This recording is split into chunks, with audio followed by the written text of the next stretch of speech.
Well, when the dragon goes down to the earth, Satan, and is angry with God's people, the woman, who does he go after? And he went to make war with the rest of her offspring who keep the commandments of God and have the testimony of Jesus Christ.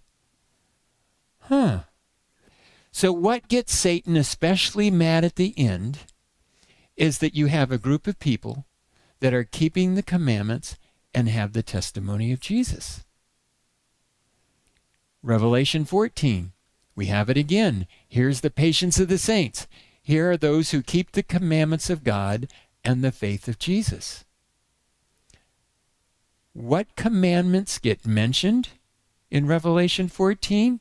Remember that one I told you to watch for the quote in an interesting place? Here it goes. Saying with a loud voice, oh, this is that last loud voice, like tidings from the north, tidings from the east. Fear God and give glory to him, for the hour of his judgment has come, and worship him who made heaven and earth, the sea, and the springs of water. It's the fourth commandment.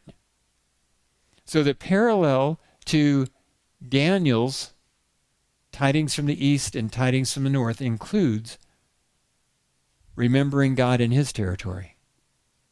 It's going back to his Sabbath commandment, his sign or seal.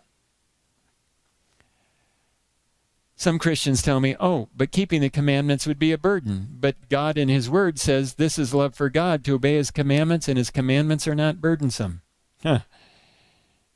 If you lie, you now have a burden, because you have to remember who you told what story to. I just don't want to keep track of that stuff. I'll just rather tell the truth. If you steal, now you've got to be worried about getting caught.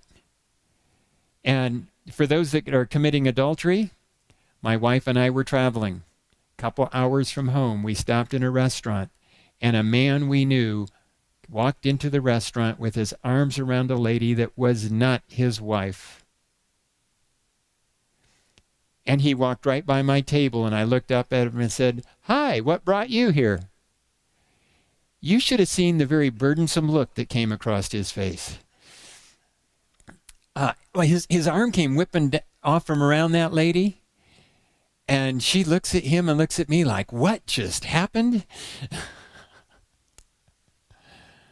I'm sure glad it was just somebody I knew and wasn't a member of my church.